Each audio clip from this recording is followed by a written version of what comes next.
March 17, 1945. A Saturday morning at Camp Harrison, Pennsylvania, Mechthild Zimmerman woke to an unfamiliar sound drifting through the barracks window. Laughter. American laughter, mixed with the clatter of dishes and the sizzle of something cooking. She sat up on her thin mattress, her breath forming small clouds in the cold morning air. Around her, 43 other German women stirred beneath their gray wool blankets, their faces still marked by the exhaustion of captivity. The smell hit her next, rich, sweet, buttery. Nothing like the thin porridge or stale bread they had been eating since their capture 3 months earlier. Mechthild's stomach clenched with hunger she had learned to ignore. Beside her, 21-year-old Adelheid Kraus pressed her face against the window, her breath fogging the glass. "What are they cooking?" Adelheid whispered in German, her voice tight with something between hope and fear. "It smells like before the war." Mechthild joined her at the window. Through the frosted pane, she could see American guards moving between buildings, their postures relaxed in a way that seemed impossible for soldiers. One of them, a young private she had learned was named Alvin Hoffmeyer, carried a large covered pan toward the mess hall.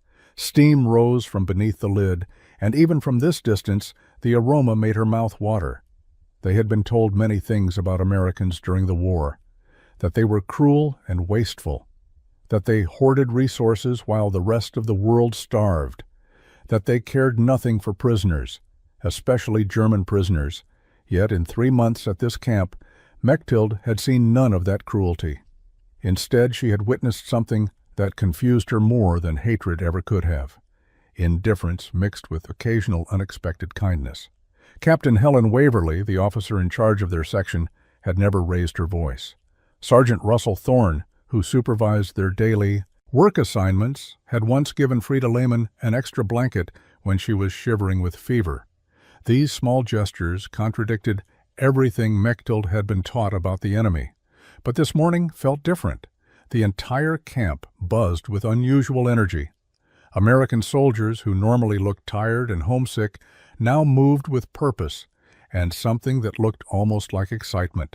Through the thin walls of the barracks, Mechthild could hear other prisoners whispering, speculating, wondering what was happening. A sharp knock on the door silenced their conversations. Private Hoffmeyer stood in the doorway, his young face serious but not unkind. He was barely older than Adelheid, with sandy hair and the broad shoulders of someone who had grown up doing farm work. "Breakfast assembly in 20 minutes, he announced in careful, accented German that he had been practicing. "Captain Waverly asks that everyone attend." He paused, then added something that made Mechthild's heart skip. "It's Saturday. We have special breakfast." The door closed, leaving 44 German women staring at each other in confused silence, none of them understanding that this ordinary Saturday morning would change everything they believed about their enemies, their future, and themselves. December 10th, 1944. 3 months earlier. The transport ship had taken 11 days to cross the Atlantic from Southampton to New York Harbor. Mechthild Zimmerman stood on the deck with 43 other German women watching the Statue of Liberty emerge through the morning fog. She had expected to feel something seeing this symbol of American freedom while wearing the gray uniform of a captured auxiliary soldier. Instead, she felt only numbness. They had been captured in France during the final chaotic weeks of the German retreat. Mechthild had served as a radio operator for the Wehrmacht, believing she was helping defend her homeland from invasion. The moment American soldiers surrounded their communications post near Strasbourg, she understood that everything she had been told about winning the war was a lie. The other women pressed against the ship's railing, their faces reflecting the same confusion and fear that Mechthild felt. 21-year-old Adelheid Kraus, a former nurse from Dusseldorf, clutched a small photograph of her parents. 25-year-old Frida Lehman, who had worked in military administration in Bremen, kept her eyes fixed on the horizon as if she could somehow see all the way back to Germany. 24-year-old Roswitha Schneider from Hanover, A communications specialist like Mechthild stood with her arms wrapped tightly around herself, despite the wool coat she wore. American military police processed them through a facility on Ellis Island with efficient indifference. They were photographed, documented, and given identification numbers. Mechthild became prisoner 273. The reduction of her identity to 3 digits felt appropriate somehow. She no longer knew who she was supposed to be. The train journey from New York to Pennsylvania took most of the day. The women sat in a specially designated car, guarded by 4 American soldiers who looked barely old enough to shave. Through the windows, Mechthild watched America pass by. Cities that showed no signs of bombing, towns with intact buildings and working streetlights, farms where cattle grazed in peaceful fields. Everything looked impossibly clean and undamaged, nothing like the ruins she had seen across Europe. Adelheid noticed it too. "How is this possible?" she whispered in German. "We were told America was suffering, that they were rationing everything, that their people were starving." Mechthild had no answer. The propaganda they had been fed now seemed laughable compared to what she was seeing, but accepting that meant accepting that everything else they had been told might also be lies. That thought was too overwhelming to face. They arrived at Camp Harrison after dark. The facility sat in a valley surrounded by bare winter trees. Floodlights illuminated high fences topped with barbed wire. Guard towers stood at each corner, their searchlights sweeping across the compound in regular patterns. Captain Helen Waverly met them at the gate. She was a tall woman in her mid-30s with steel gray hair pulled back in a tight bun. Her uniform was crisp, her posture military precise. But her eyes held something Mechthild did not expect to see. Not cruelty or hatred, but a kind of weary compassion. Mechthild's first thoughts upon entering Camp Harrison were shaped by years of carefully constructed lies. Since 1933, the German government had told her what to think about America. The messages had been consistent and relentless. Americans were weak, decadent people who cared only for money and pleasure. They were mongrels, a mixed race without true culture or discipline. Their soldiers were cowards, who would crumble when faced with superior German resolve. The propaganda films shown in schools and cinemas had depicted America as a nation in chaos. Bread lines stretched for blocks. Homeless men slept in gutters. Crime consumed their cities. The American military was portrayed as incompetent and poorly equipped, no match for German superiority. Every newspaper, every radio broadcast, every poster had reinforced these messages until they became as natural as breathing. Mechthild had believed it all. Why wouldn't she? Everyone she knew believed the same things. Her teachers, her parents, her friends, the radio announcers, the newspaper editors. When you hear the same story from every possible source, doubt becomes impossible. The human mind cannot sustain constant skepticism against unanimous voices. She remembered the day she joined the Women's Auxiliary Corps in 1943. She was 21 years old, proud to serve her country, convinced she was part of something noble and necessary. Her father had fought in the First War and spoke of duty and sacrifice. Her mother had sewn her uniform with trembling hands, tears of pride streaming down her face. The training had been rigorous but purposeful. Mechthild learned radio operation, code procedures, and military protocols. She was good at her work, precise and reliable. Her superiors praised her attention to detail. She felt useful, important, beschützt, part of Germany's defensive shield against enemies who wanted to destroy everything she loved. But even during training, there were moments when small cracks appeared in the propaganda's smooth surface. An officer who drank too much and muttered about impossible orders. A letter from the front that described casualties far higher than newspapers reported. News of cities bombed, friends killed, resources growing scarcer.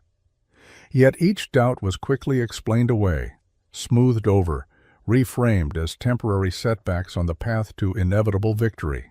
The collapse came suddenly. One day she was at her radio post in France, sending encrypted messages. confident in German strength. The next day, American troops were surrounding her position, their weapons raised, their faces showing not the weakness propaganda had promised, but determined competence. She had expected them to shoot prisoners on sight. Instead, they offered water and checked for injuries. That contradiction had shaken something fundamental in her understanding. If they were wrong about American soldiers, what else were they wrong about? But accepting that question meant accepting that her entire worldview might be built on lies, that she might have served a cause that was not just losing, but fundamentally wrong. That possibility was too terrifying to fully examine, so she had pushed it away, focusing instead on simple survival. The barracks at Camp Harrison were wooden structures with thin walls and small windows. Each building housed 22 women in rows of narrow bunks. The mattresses were thin but clean. Wool blankets were folded at the foot of each bed. A single stove sat in the center of the room, its chimney pipe extending through the roof. Captain Helen Waverly walked them through the facility on their first evening, explaining rules and routines in clear, simple English that most of the women struggled to understand.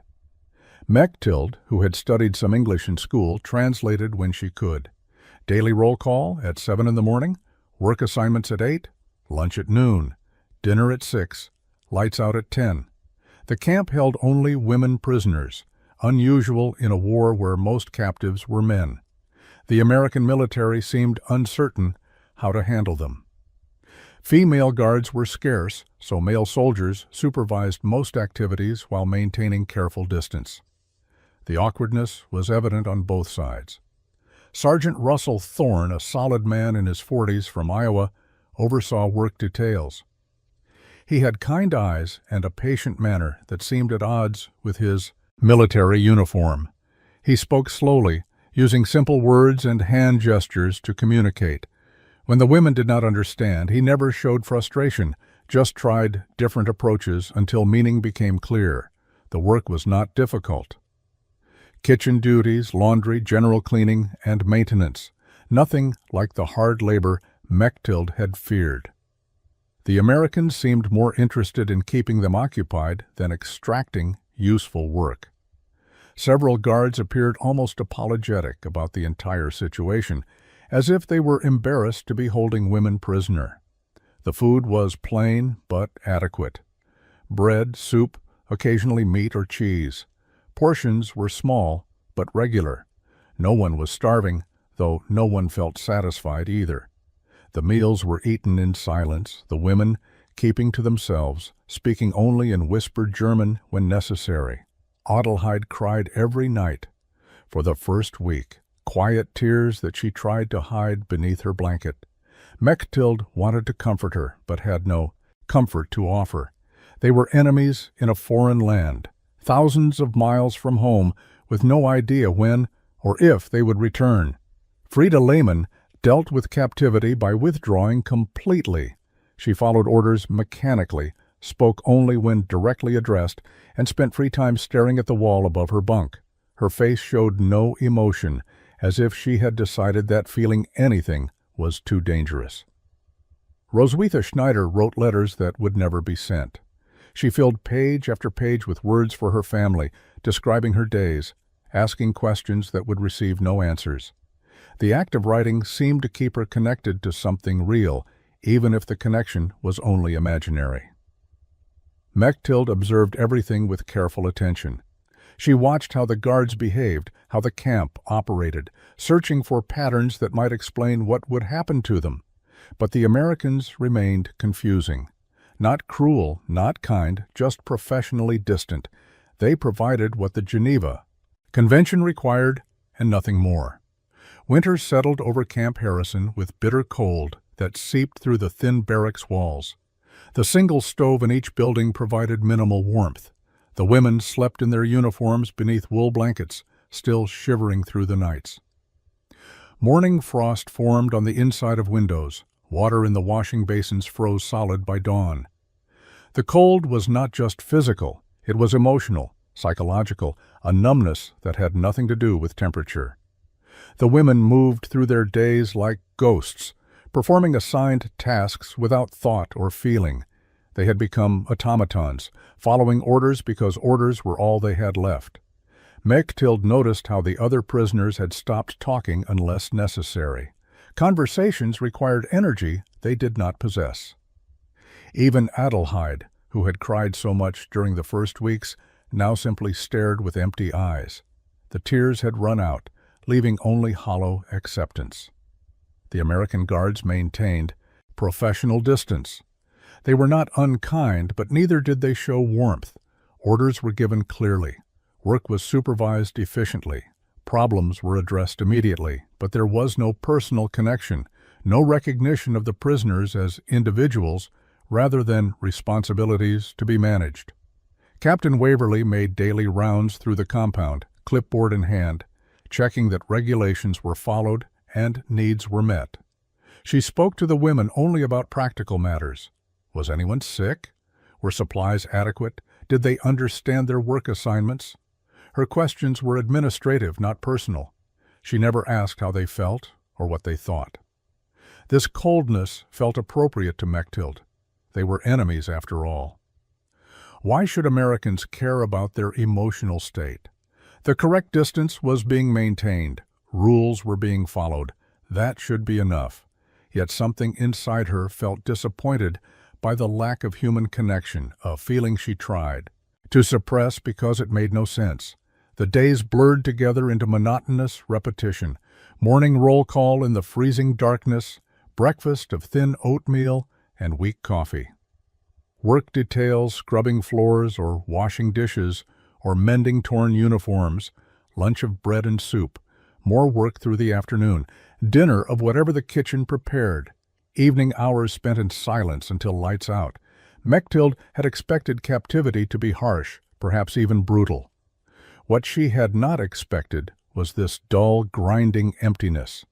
There was nothing to anticipate, nothing to hope for, nothing to plan toward. Just endless days of the same meaningless routine stretching forward into an unknowable future. Some women began to fade in ways that worried even the American medical staff. They ate less, slept more, spoke hardly at all. Dr. Patterson, the camp physician, examined them and found nothing physically wrong, but something was clearly breaking inside these prisoners, something that medicine could not address. By late February, the atmosphere in Camp Harrison had become suffocating despite the open sky above. Private Alvin Hoffmeyer had grown up on a dairy farm outside Madison, Wisconsin. He was 20 years old, with sandy hair that refused to stay neat under his cap, and hands that still bore calluses from milking cows before dawn. The Army had assigned him to guard duty at Camp Harrison, and he approached the work with the same quiet diligence he had brought to farm chores. Unlike some of the other guards, Alvin did not see the German women as enemies. He saw people who looked tired and sad and very far from home. It reminded him of how he felt during basic training, homesick and uncertain, wondering if he would ever see his family's farm again. One evening in late February, Alvin noticed Adelheid Kraus sitting alone near the barracks, her thin frame shaking with violent coughs. She had been sick for several days, but the cough was getting worse. He watched her press a hand against her chest, struggling for breath, her face pale even in the dim light. Without thinking about regulations or proper procedures, Alvin walked to the guard station and retrieved the wool scarf his mother had knitted for him. It was thick and warm, made from yarn she had dyed herself using walnut hulls. She had sent it in a care package with cookies and a letter reminding him to stay warm. He approached Adelheid slowly, not wanting to startle her. She looked up with frightened eyes, uncertain what this American soldier wanted. Alvin held out the scarf and gestured toward her throat. She stared at the offered gift with complete confusion. "For the cold," he said in his limited German, words he had been learning from a phrase book. "Warm. You need warm." Adelheid did not reach for the scarf. Instead, tears began streaming down her face. She shook her head, trying to refuse, but Alvin gently draped it around her neck anyway. The wool was soft against her skin, and the gesture was so unexpected, so inexplicably kind, that something broke inside her careful control. "Why?" she whispered in German. "Why are you kind to me?" Alvin did not understand all her words, but he understood her tone. He shrugged with the self-consciousness of someone not used to explaining feelings.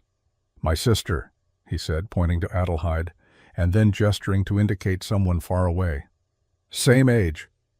I think if she was here, someone should be kind." The next morning, Mechthild noticed Adelheid wearing the American scarf. Other women noticed too. Whispered questions spread through the barracks. Where did she get it? Why would a guard give her his own clothing? What did he want in return? But as days passed and Alvin asked for nothing, expected nothing, the women began to reconsider their assumptions. Perhaps kindness could exist without ulterior motive. Perhaps their enemies were more complicated than propaganda had taught them. Perhaps the coldness of captivity was not inevitable, but a choice that could be changed by simple human decency. March 17th arrived with unusual activity throughout Camp Harrison. The women noticed changes during morning roll call. Guards who normally looked tired and bored now moved with purpose. Sergeant Thorne wore a slight smile as he checked attendance. Even Captain Waverly seemed less stern than usual, her clipboard held more loosely than normal. After roll call, instead of proceeding directly to work assignments, the women were told to wait. Captain Waverly stood before them. Her posture military straight, but her expression almost gentle. She spoke in clear English while Mechthild translated. "Today is Saturday. In America, Saturday breakfast is special. We have decided that you should experience an American Saturday morning." She paused, then added something that surprised everyone.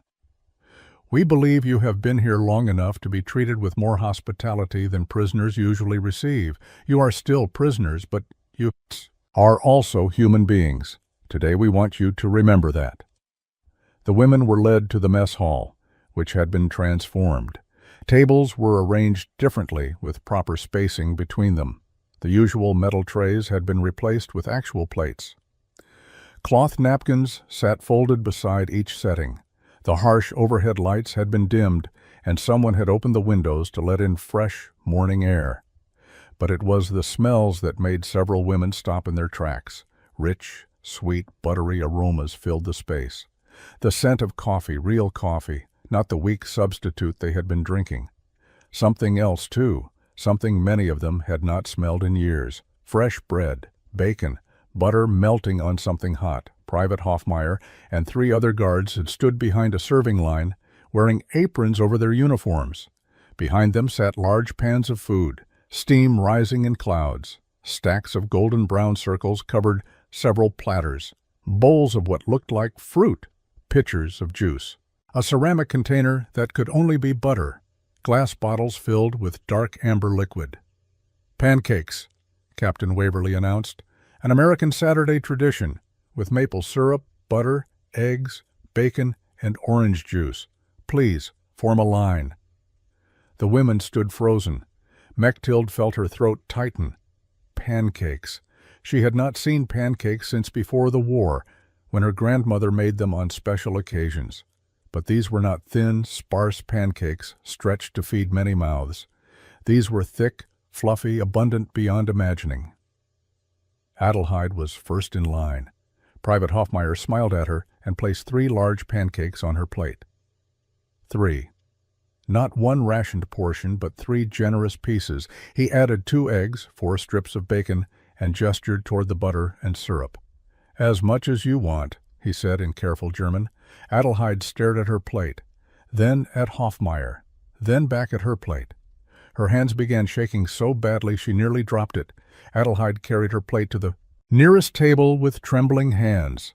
She set it down carefully, as if the food might disappear if handled roughly. The 3 pancakes sat stacked perfectly, butter melting down their sides, bacon strips arranged neatly, eggs cooked with yolks still soft. A small bowl of strawberries she had not even noticed being added. She picked up the bottle of maple syrup. The dark amber liquid poured slowly, pooling on top of the pancakes before cascading down the sides. The sweet smell intensified, mixing with the butter and bacon. It was too much, too beautiful, too abundant, too kind. Adelaide's vision blurred.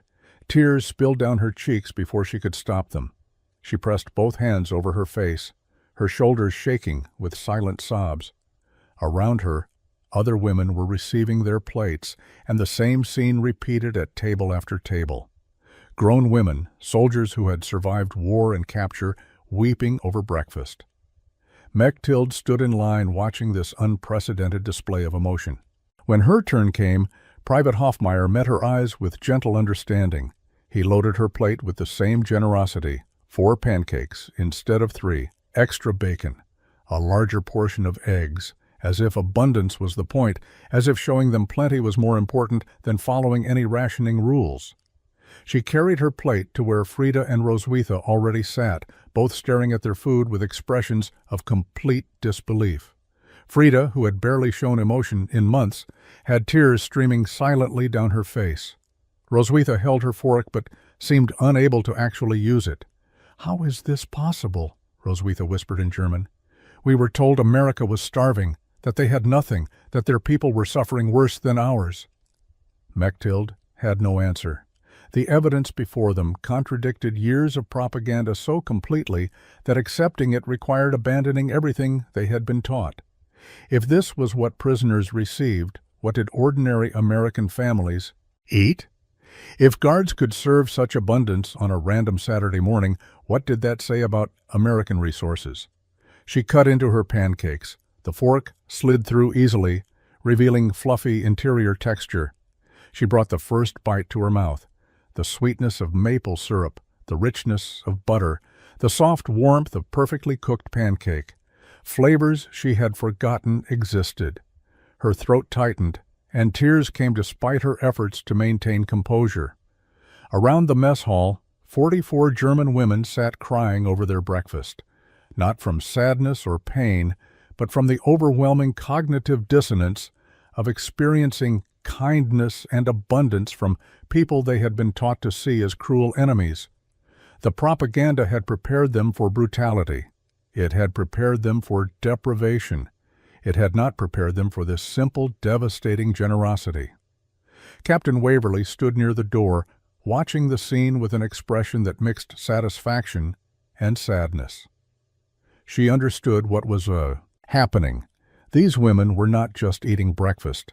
They were confronting the collapse of their entire worldview, one bite at a time. Sergeant Thorne moved between tables, refilling coffee cups, offering more food, speaking quietly to women who seemed overwhelmed. Mechthild forced herself to eat slowly, to experience each bite fully. The pancakes were unlike anything she remembered from Germany. Light, almost fluffy, with a subtle sweetness even before syrup was added.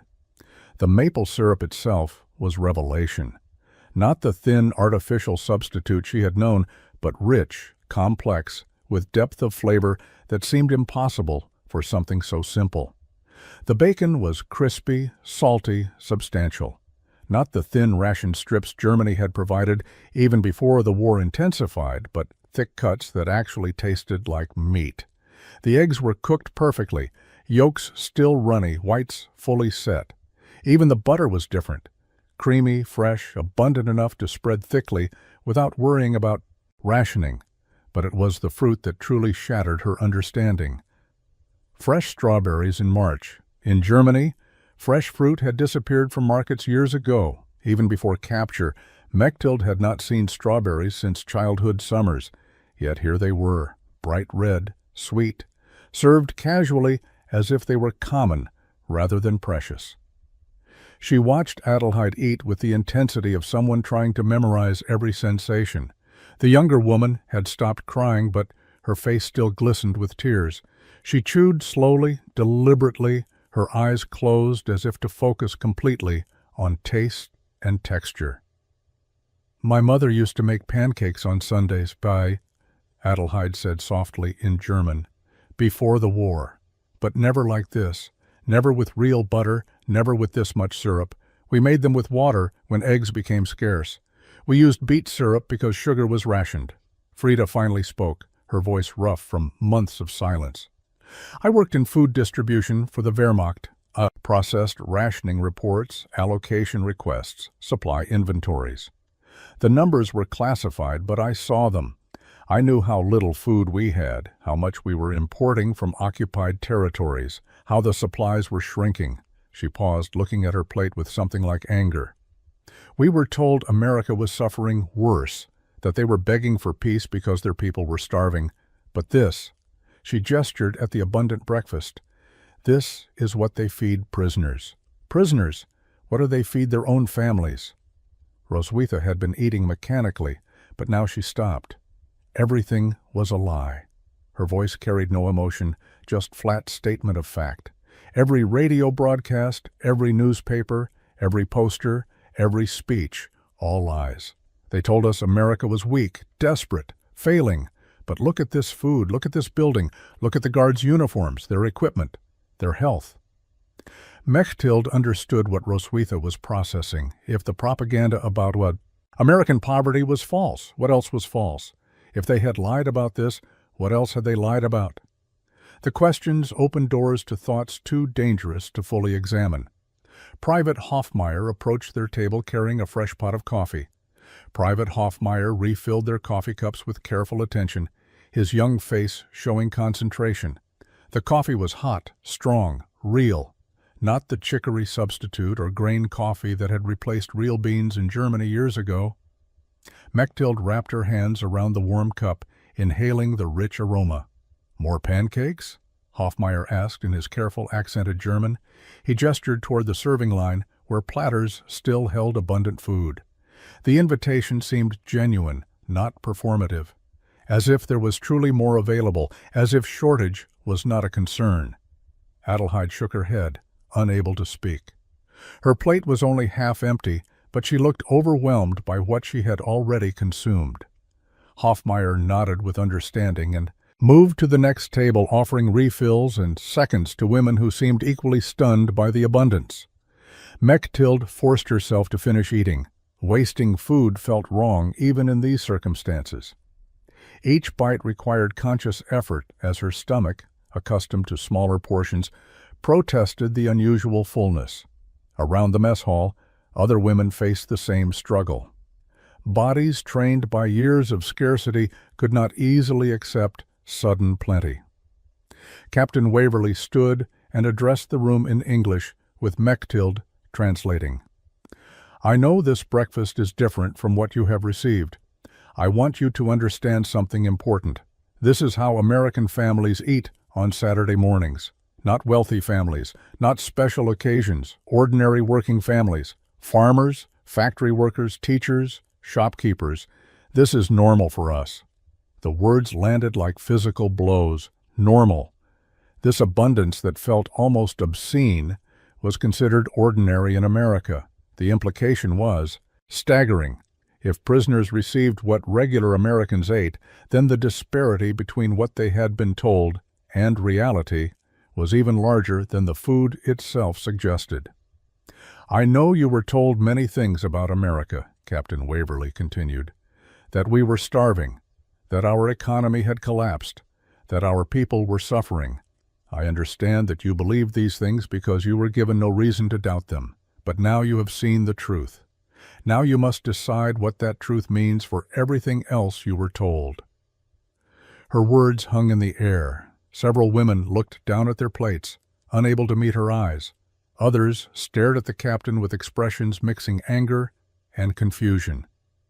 Being lied to was one thing. Having those lies exposed so definitively was another. It forced confrontation with uncomfortable questions about what else might be false. Mechthild thought about the radio broadcasts she had heard during training, reports of American defeats, American casualties, American desperation, stories of riots in American cities, of factories shutting down, of a nation on the brink of collapse, all presented as fact supported by official sources, confirmed by authorities she had trusted.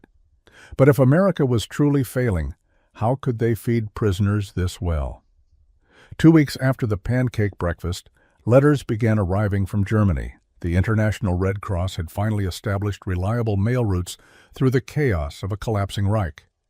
Captain Waverly distributed the envelopes during evening roll call, calling names in careful pronunciation. Some women received letters, most did not. Mechthild was among those who received nothing. She watched as Adelheid tore open an envelope with shaking hands, her face shifting from hope to devastation as she read. Across the compound, similar scenes played out. Women reading, then crumpling to the ground. Others standing frozen, letters dangling from numb fingers. That night in the barracks, those who had received mail shared what they had learned. The news was uniformly terrible. Adelheid's letter came from a neighbor, not family. Her parents were dead, killed when Allied bombers hit Dusseldorf in October. Her younger brother was missing, last seen during the retreat from France. The neighbor wrote that their entire street was rubble, that most families they knew were scattered or dead. Frieda's letter described Bremen as a city of ghosts. Her sister wrote that their apartment building no longer existed, that food was scarce even for those with ration cards, that women and children were starving, while men who could fight were forced into last-ditch defensive units. The letter ended with a desperate plea for Frieda to somehow send food, money, anything that might help. Roswitha received 2 letters. The first from a cousin reported that Hanover was 70% destroyed. The second, from a former neighbor, explained that Roswitha's mother had died of pneumonia during the brutal winter, and her father had been killed on the Eastern Front months earlier. The house Roswitha had grown up in was now occupied by refugees from the East, desperate families fleeing the Soviet advance. Other women shared similar stories. Cities bombed into ruins, families dead or scattered, homes destroyed, food shortages approaching famine levels. Germany was not just losing the war. It was being systematically devastated, reduced to rubble and desperation. The country they had served no longer existed in any recognizable form. Mechthild listened to these accounts with growing dread. Her own family was in Nuremberg. No letter meant she knew nothing about their fate. Were they alive? Dead? Homeless? Starving? The uncertainty was torture, but part of her feared that knowing might be worse.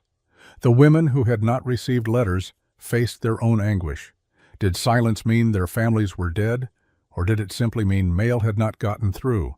Was it better to know terrible news or to exist in perpetual uncertainty? That night the barracks filled with sounds of weeping. Women who had maintained composure through months of captivity now broke down completely. They cried for their lost families, their destroyed homes, their ruined country. They cried for the future that no longer existed, for the lives they would never return to. Adelheid curled in her bunk, still wearing the scarf Private Hoffmeyer had given her, sobbing with a grief that seemed to have no bottom. Mechthild sat beside her, offering silent presence because words were useless against such loss. Captain Waverly made rounds through the barracks, her face tight with compassion.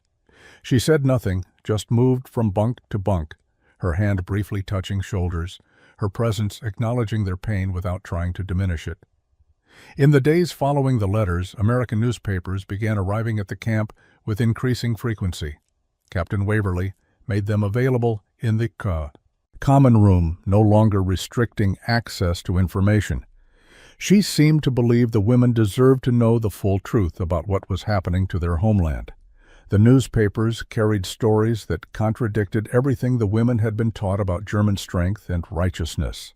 Reports of concentration camps being discovered as Allied forces advanced, photographs of skeletal prisoners, mass graves, gas chambers designed for efficient murder. Detailed accounts from American soldiers describing what they found at places called Buchenwald, Dachau, Bergen-Belsen. Mechthild sat in the common room, forcing herself to read these accounts even as her stomach turned. The descriptions were specific, documented, supported by photographs that could not be dismissed as propaganda. Thousands of people deliberately starved, worked to death, or systematically murdered. Not soldiers, not combatants, but civilians selected for elimination based on religion, ethnicity, political beliefs, or simple inconvenience. Other women gathered around the newspapers, reading in horrified silence. Some rejected the reports immediately, insisting they were Allied lies designed to justify their destruction of German cities.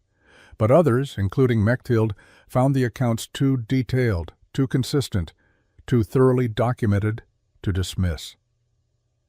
"I worked in administration," Frida said quietly, her voice hollow. "I processed transfer orders, supply requisitions, personnel assignments. I saw references to camps, special camps, labor camps. But the paperwork was always vague, classified. I never asked questions because asking questions was dangerous." She stared at a photograph of emaciated prisoners standing behind barbed wire. "I told myself I was just doing my job, following orders, supporting the war effort. But what if my paperwork helped this happen? What if I was part of this?" Roswitha picked up another newspaper, reading about systematic deportations, about trains packed with people sent to these camps. "We saw the trains sometimes, boxcars filled with people. We were told they were being relocated for work assignments. I remember wondering why they needed so many guards if it was just relocation. But I did not ask. None of us asked." Adelheid spoke through tears. "In Dusseldorf, there was a Jewish family in our building, the Goldsteins. They disappeared one night in '42. We heard the trucks, the shouting, but we stayed in our apartments. The next morning, their door was sealed. Within a week, new tenants moved in. We never asked what happened. We told ourselves they had been relocated. We needed to believe that." The women sat in the common room confronting the possibility that they had served a regime not just militarily aggressive, but fundamentally evil. That their work, however minor or administrative, had supported systematic murder on an unimaginable scale. That their silence, their willingness to not ask questions, had made them complicit. April 15, 1945. Germany's surrender was imminent. Everyone knew it. The newspapers reported Allied forces advancing from all directions, German resistance collapsing, cities falling without significant fighting. The end was not days away, but hours. Captain Waverley called an assembly in the mess hall. The 44 German women gathered with a mixture of anticipation and dread. Repatriation procedures would begin soon. They would be returned to Germany, to whatever remained of their homes and families. Freedom was approaching, yet many faces showed more fear than relief. The captain stood before them, her military bearing softened by months of interaction that had transformed prisoners into something more complicated. She held official documents but seemed reluctant to begin. When she finally spoke, her voice carried unusual gentleness. "Germany will surrender within days, perhaps hours. When that happens, you will no longer be prisoners of war, but displaced, persons awaiting repatriation. The process will take time. Transportation must be arranged, camps prepared in Europe, procedures followed. You will likely remain here for several more weeks before being sent home." She paused, looking at faces that had become familiar. "I want you to understand something. You are not our enemies anymore. The war is ending. What happens now depends on choices we all make about the future." Mechthild translated, her voice steady despite internal turmoil. Around her, women listened with expressions ranging from hope to despair. What did returning home mean when home no longer existed? What did freedom mean when everything familiar had been destroyed? That evening, Mechthild, Adelheid, Frida, and Roswitha sat together in the barracks discussing their uncertain futures. For the first time in months, they spoke openly about their fears, their doubts, their complete lack of clarity about what they wanted. "I have no family left," Adelheid said quietly. "My parents are dead. My brother is missing. The house I grew up in is rubble. What am I returning to? A destroyed city where I know no one?" Frida stared at the ceiling. "My sister's letter begged for help I cannot provide. She is starving in Bremen while I eat 3 meals daily here. How can I return and face her? What will I tell her about where I have been, what I have learned?" Roswitha spoke with surprising firmness. "I am not the same person who was captured. That person believed in the Reich, trusted the government, accepted everything she was told. That person no longer exists. The woman I am now does not belong in Germany. Mechthild had been thinking similar thoughts, but had been afraid to voice them. What if we did not return immediately? What if we requested to stay here, at least temporarily, until we understand better what kind of Germany we would be returning to? The suggestion hung in the air like something dangerous and forbidden. May 8, 1945. Victory in Europe Day arrived with church bells ringing across America. In Camp Harrison, the atmosphere was subdued. American guards celebrated quietly, aware that their German prisoners faced not liberation, but uncertainty about returning to a devastated homeland. Captain Waverly called another assembly. Official repatriation orders had arrived from Washington. Transportation would be arranged within 3 weeks. The women would be processed through displaced persons camps in France before being released to make their way back to whatever remained of their homes. Mechthild stood among the gathered women, her heart pounding with the decision she had spent days debating. Beside her, Adelheid, Frida, and Roswitha wore similar expressions of nervous determination. They had talked for hours, weighing impossible choices, and had reached a conclusion that felt both terrifying and inevitable. When Captain Waverly finished explaining the repatriation procedures, Mechthild raised her hand. The captain looked surprised, but nodded permission to speak. "Captain Waverly," Mechthild said in English that had improved dramatically over 5 months. "May I speak for some of us?" Permission granted. Mechthild took a deep breath. Around her, several other women stood, a silent show of unity. 12 women total, nearly a third of the prisoners. Their decision had been made collectively, discussed endlessly, examined from every angle. "We have been talking among ourselves for many weeks. Some of us do not wish to return to Germany immediately." The words came out more firmly than she felt. "We request permission to remain here, at least temporarily, until we better understand what kind of future awaits in our homeland." The silence that followed was absolute. American guards exchanged shocked glances. Captain Waverly's eyes widened with genuine surprise. Even the German women who had not joined the request stared with disbelief. Adelheid spoke next, her voice shaking but clear. "I have no family left in Germany. My city is destroyed. I do not know anyone there anymore. Here I have found kindness when I expected cruelty. I have learned that everything I believed about America was false. I am not ready to return to Germany and pretend none of this happened." Frida added her voice.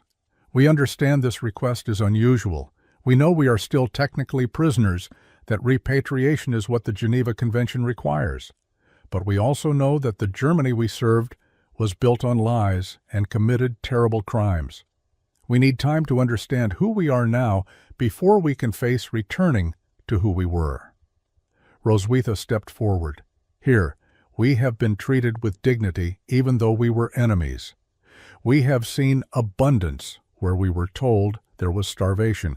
We have experienced mercy where we expected punishment. These months have changed us. We cannot simply return to Germany as if we are the same people who were captured." Captain Waverly looked genuinely stunned. In her entire military career, she had never encountered prisoners requesting to remain in captivity rather than accept freedom.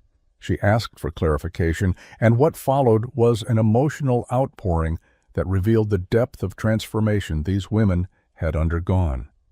Mechthild explained that many of them had no families to return to, no homes left standing, no clear future waiting in Germany. The announcement created immediate division among the prisoners. The 32 women who had not joined the request looked at those who had with expressions mixing incomprehension and something approaching betrayal. How could anyone choose to remain with their captors? How could they reject their homeland, even a devastated homeland? That evening in the barracks, tension crackled between the two groups. Women who had lived together for 5 months, who had shared hardship and uncertainty, now found themselves on opposite sides of an unbridgeable divide. "You are abandoning Germany when she needs her people most," one woman said to Mechthild with quiet anger. "The country is in ruins. We should be returning to help rebuild, not running away to comfortable captivity with our enemies." Mechthild had no simple answer. The accusation stung because part of her agreed. Was her request driven by principle or cowardice? Was she truly seeking time to process her transformation, or was she simply afraid to face the consequences of Germany's actions? But Adelheid responded with surprising firmness. "What Germany needs is people who have learned that blind loyalty leads to catastrophe, people who have seen that enemies can become friends when both sides choose humanity over hatred. We are not abandoning Germany. We are trying to become better Germans by first becoming better people." The debate continued through the night, voices rising and falling in German, as women argued about duty, identity, and the meaning of home. Those who had chosen repatriation felt that remaining with Americans was a betrayal of everything German. Those who had requested to stay believed that returning immediately without fully processing what they had learned would be a betrayal of their own transformation. Mrs. Lorraine Pendleton arrived at the camp the following day. She was a local church volunteer who had been visiting weekly for 2 months, teaching English and bringing books. She was in her 50s, with kind eyes and a gentle manner that had won over even the most suspicious prisoners. Captain Waverley had contacted her about the situation, and Mrs. Pendleton came with a proposal. Her church community was willing to sponsor some of the women who wished to remain, providing housing and support while they transitioned from prisoners to immigrants. The offer was contingent on approval from military authorities, but she wanted the women to know that American civilians were willing to help. "I cannot imagine what you are facing," Mrs. Pendleton told the gathered women, through Mechthild's translation. "To have lost everything, to have learned that much of what you believed was false, to have to choose between a destroyed past and an uncertain future. But I want you to know that some Americans see you not as enemies, but as people who deserve a second chance." Her words affected even those who had chosen repatriation. Several women began reconsidering their decisions. If American civilians were willing to offer such support, perhaps remaining was not the cowardly choice it had seemed. Over the following week, the composition of both groups shifted. 2 women who had initially requested to stay changed their minds, deciding that duty to family outweighed personal transformation. 3 women who had originally chosen repatriation joined those requesting to remain, swayed by Mrs. Pendleton's offer and their own growing doubts about returning to devastated Germany. The final count settled at 13 women requesting to stay, 31 choosing repatriation. Both groups had valid reasons, both faced uncertain futures, and both deserved respect for their difficult choices. Captain Waverley worked tirelessly to secure approval for the unprecedented request. She wrote detailed reports to Washington explaining the situation, arguing that allowing these women to remain could serve American interests by demonstrating mercy and offering a model for reconciliation with former enemies. She called in favors, pressed contacts, and made the case that rigid adherence to repatriation procedures served no practical purpose when prisoners themselves were requesting alternatives. The response from Washington arrived on May 23rd. The War Department would permit the women to remain on a conditional basis. They would be reclassified from prisoners of war to displaced persons seeking immigration status. They would need sponsors, employment, and permanent housing arrangements. The military would provide temporary support for 30 days, after which the women would be responsible for their own situations. The decision meant freedom, but also vulnerability. As prisoners, they had been guaranteed housing, food, and protection under the Geneva Convention. As displaced persons, they would have only what American charity provided. It was a more precarious existence, but it was also genuine choice rather than imposed circumstance. Mrs. Pendleton and her church community moved quickly to arrange sponsorships. Mechthild would live with the Pendleton family while seeking employment as a translator. Adelheid had been offered a position continuing her nursing training at a local hospital. Frida would work with a accounting firm that needed someone with administrative experience. Roswitha had found placement with a radio repair shop that valued her technical skills. The other 9 women received similar arrangements, matched with families and employers who had volunteered to help. The American community's response had been overwhelmingly positive, with more offers of support than women needing placement. The repatriation date for those returning to Germany was set for June 12th. The women who were staying would remain at Camp Harrison until their individual arrangements were finalized, probably within 2 weeks. The final days before separation were emotionally complex. Women who had shared captivity now faced completely divergent futures. Those returning to Germany felt both relieved to be going home and anxious about what they would find. Those staying felt hopeful about new possibilities, but guilty about not returning to help rebuild their homeland.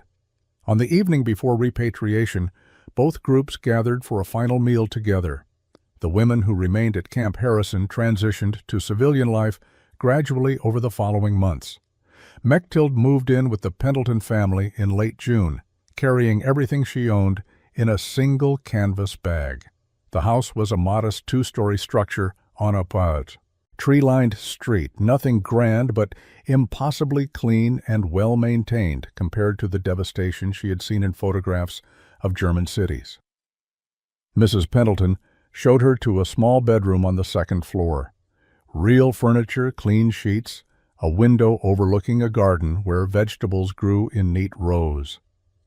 Mechthild stood in the doorway, overwhelmed by the simple normalcy of it all. This was how ordinary Americans lived, not in luxury, but in comfortable sufficiency that seemed impossible after years of wartime scarcity. "This is your home now," Mrs. Pendleton said gently, "for as long as you need it." Mechthild found work as a translator for the State Department office in Philadelphia, helping process the thousands of displaced persons arriving from war-torn Europe. Her ability to speak German, understand European bureaucracy, and bridge cultural gaps made her invaluable. The work was emotionally difficult, facing daily reminders of the devastation her country had caused, but it felt like a form of penance. She could not undo the past, but she could help people trying to build new futures. Adelheid threw herself into nursing training with fierce dedication.